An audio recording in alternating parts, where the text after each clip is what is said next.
Bwana Yesu asifiwe. Karibu tena katika mfululizo wa masomo yetu haya ambayo Mungu ametupa neema ya kuwa na kipindi cha darasa la siku 90.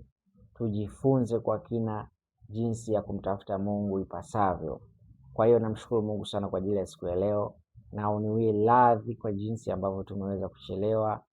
Leo nilikuwa na safari kwa ajili ya kufika mara hapa Geita kwa ajili ya semina ya neno la Mungu ambayo tutakuwa nayo hapa kuanzia kesho. Lakini leo tutaendelea na kipengele chetu katika siku ya tatu, kama ambavyo tumejifunza siku ya jana na juzi. Tuliangalia kabisa mwanzo ya kwamba Mungu anatuletea wito wa kumtafuta yeye. Anasema katika Methali sura ya 8 mstari wa 17, na wapenda wale wanipendao, lakini wale wanitafutao kwa bidii wataniona. Kwa tukasema Mungu anatupa wito, anatupa mwaliko, anatuita tupate kumtafuta. Lakini tukasema kabla Mungu hajatupa wito au kabla Mungu hajatualika kumtafuta yeye kwa bidii, kwanza alijifunua, alijiweka wazi kwetu katika sifa 6 ambazo ziko mbele yetu, na tukaziangalia hizo sifa ambazo Mungu anajifunua ili tuwe na sababu ya kumtafuta, tuwe na sababu ya kuona tuna haja ya kumtafuta Mungu ipasavyo, ili tuweze kumuona na ajidhihirishe pia katika maisha yetu.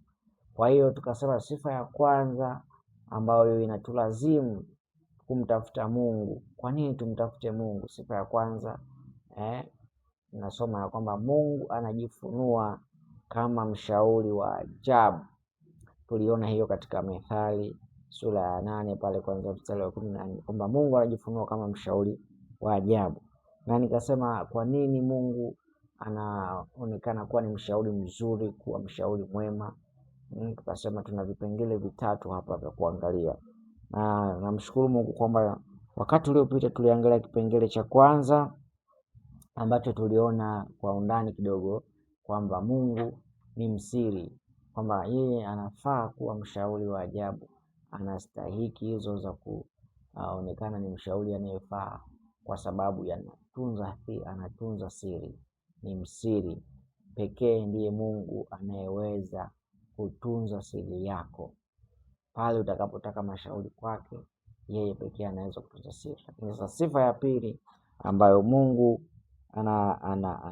anayo ambayo tunapaswa kuiangalia ili tuweze kujifunza kutoka kwake, Mungu ni msikivu.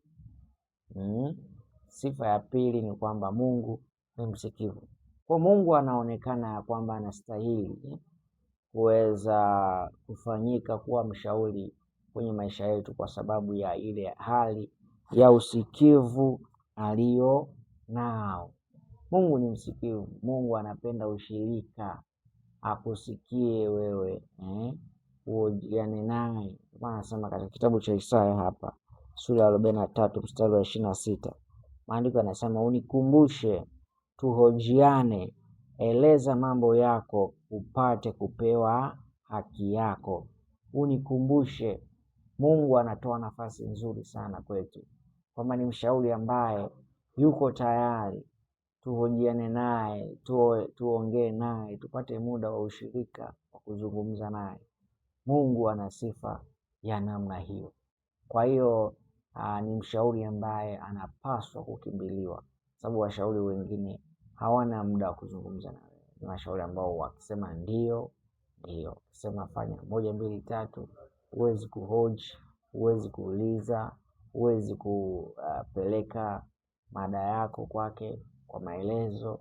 Ni wakati kwa lugha nyingine. Lakini Mungu ana sifa ya kipekee sana, kwani ni msikivu.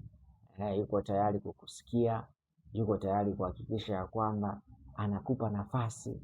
Na ukiangalia hapa Isaya anatufundisha ya kwamba kabla Mungu hajakwambia unikumbushe haja zako, eleza mambo yako, Mungu anasema ya kwamba sitakumbuka makosa yako.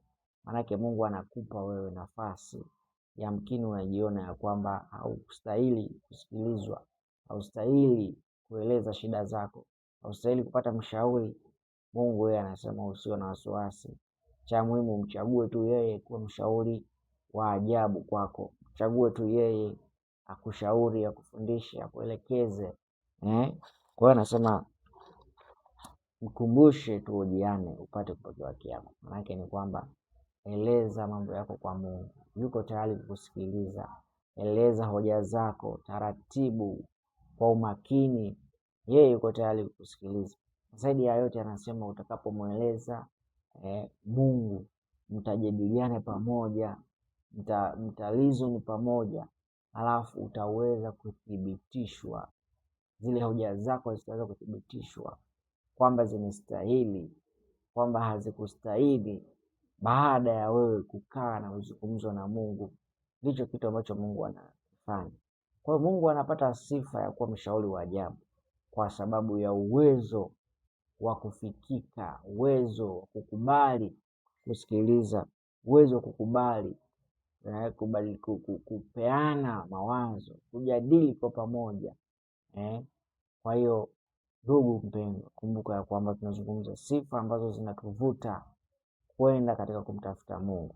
Kwa hiyo hii ni mojawapo ya sababu ambayo inamfanya Mungu kuwa na sifa ya kufanyika kuwa mshauri wa ajabu. Kwa Mungu anakidhi kutafutwa, anakidhi kuingia katika hali ya kuweza kutafutwa kwa bidii, kwa sababu kwanza ni mshauri wa ajabu. Kwa nini mshauri wa ajabu? Kwa sababu ni msikivu, anasikiliza.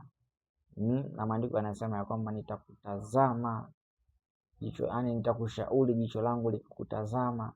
Maana yake anaweka utulivu, anaacha shughuli zake, anaweka hali ya kusikiliza, apate kujua unazungumza nini, apate kujua unasema nini, apate kujua ya kwamba lengo lako ni nini, makusudi yako ni nini, halafu na yeye aseme mapenzi yake ni nini.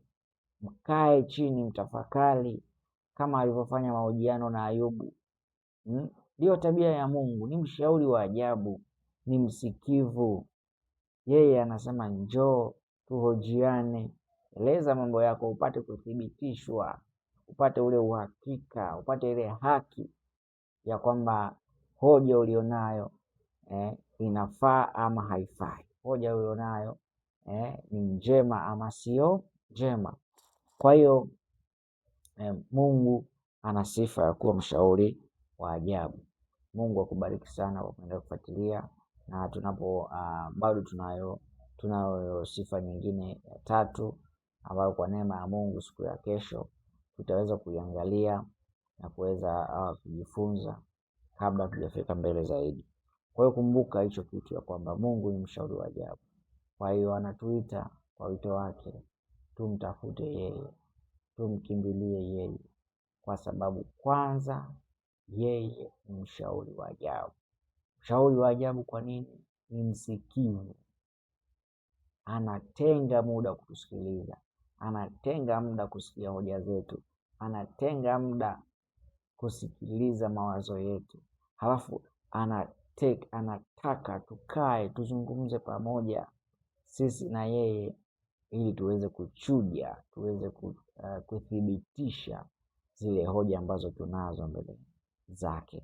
Mungu akubariki sana. Usiache kushare na kusubscribe katika akaunti hii, wakaribishe ndugu jamaa, lakini pia utapatapo muda kumbuka kutuombea katika semina tulionayo hapa Geita. Neema ya Mungu iwe pamoja na sisi, utembee pamoja na sisi, lakini pia usiache kufuatilia semina hii, kwa kuwa Mungu amekusudia kutufundisha mambo mengi mazuri na ajabu. God bless you so much. I love you.